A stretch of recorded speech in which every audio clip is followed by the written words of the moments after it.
প্রিয় সাংবাদিক বন্ধুরা, আপনারা সবাই অবগত আছেন যে আসন্ন Tripura tribal area autonomous district council 2021-এ যে ইলেকশন হতে যাচ্ছে, আমরা ভারতীয় জনতা পার্টি এবং আইপিএফটি যে জোট আমাদের বর্তমান সরকার, আমরা ওইভাবে আমরা চলছি। তো সেটাকে আমরা সামনের দিকে এগিয়ে নিয়ে যেতে চাই। তো তাই আজকে আইপিএফটি এবং ভারতীয় জনতা পার্টি যৌথভাবে আমরা টিটিএডিসির ইলেকশন লড়তে যাচ্ছি। ভারতীয় জনতা পার্টি ত্রিপুরা প্রদেশ থেকে যে কনস্টিটিউয়েন্সিতে, আমরা সবাই জানি যে 28টা কনস্টিটিউয়েন্সি আছে টিটিএডিসি। তো এর মধ্যে আজকে আমাদের ভারতীয় জনতা পার্টির থেকে যে সিটগুলো আমরা লড়তে যাচ্ছি সেগুলোর নাম আমি ঘোষণা করছি। 2 নম্বর সিট মাছমারা, ক্যান্ডিডেট হচ্ছে শ্রীমতী স্বপ্না রানী দাস, এটা ওপেন সিট।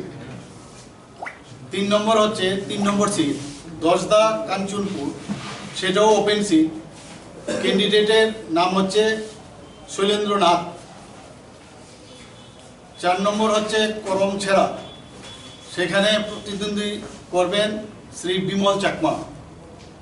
ছামনুতে 5 নম্বর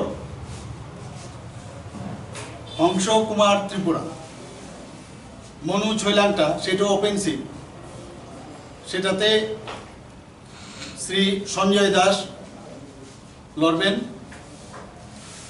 14 নম্বর ভুজংনগর ওয়াকিনগর, শ্রী রণবীর দেববর্মা, উনি লড়বেন।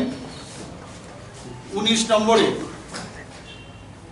আমতলি গোলাঘাটি, শ্রী বিষ্ণু দেববর্মা,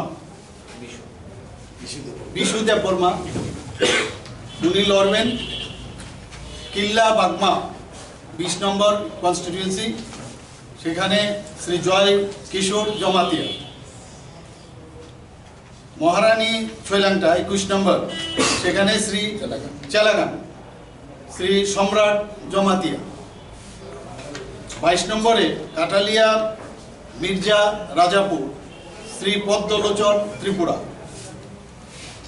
রাইমামিলিতে 24 নম্বর পতিরাম ত্রিপুরা, উনি লড়বেন।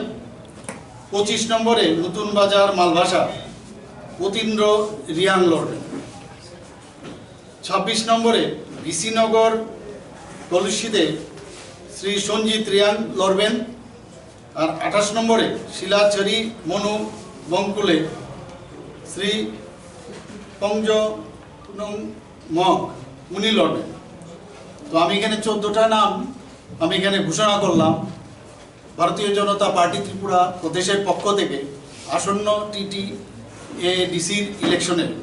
এর মধ্যে এই 14টা যে নাম বা সিটের জন্য আমি ঘোষণা করলাম, তার মধ্যে 3টে সিটের মধ্যে আমাদের ভারতীয় জনতা পার্টি এবং আইপিএফটির মধ্যে একটা ফ্রেন্ডলি একটা কম্পিটিশন হবে।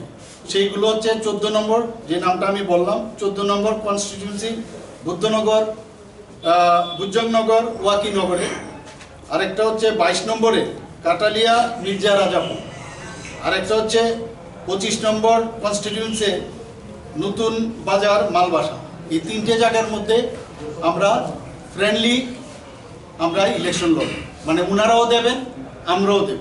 বাকি সবটুকুতে আমি যেগুলো আমি খালি রেখেছি ওনারা ডাইরেক্ট লড়বেন সিঙ্গলি, আর আমরা যেগুলো এই 3টা বাদ দিয়ে করলাম সেগুলো আমরা সিঙ্গলি লড়ব। আলটিমেটলি আপনারা 14টাতে কন্টেস্ট করছেন। তাদের পক্ষ থেকে 18টা সিটের ঘোষণা করা হয়েছিল, তাহলে 3টা যদি ফ্রেন্ডলি হয় তাহলে 16 হবে ওনাদের পক্ষ থেকে।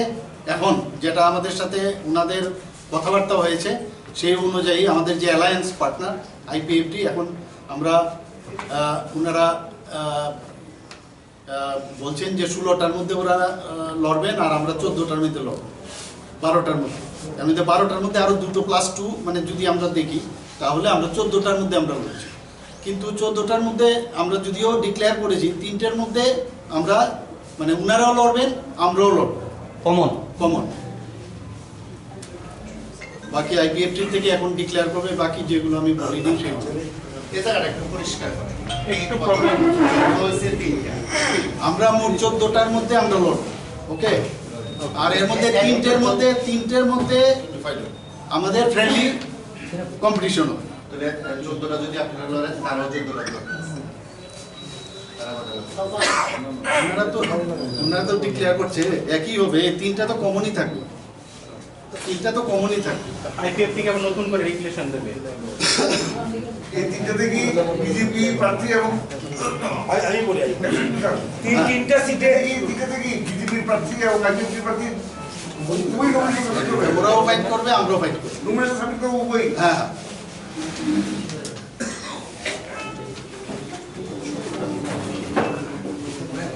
আপনাদের এই সিদ্ধান্তে কি আপনাদের জনজাতির যে বিধায়করা আছে তারা কি খুশি? ওদের সাথে কথাবার্তা বলে খুশি তো, এখানে প্রশ্ন হচ্ছে অখুশি তো আমরা দেখছি না। সবার সাথে কথা বলে আমাদের যে ইলেকশন কমিটি আছে আমাদের, সেখানে এগুলো নিয়ে ছেঁড়া বিশ্লেষণ হয়েছে, তারপরে এটা ডিসিশন হয়েছে। কালকে দীর্ঘ সময় বৈঠক হওয়ার পর তাদের একটা এখন আইপিএফ তরফ থেকে বলুক, ঠিক আছে।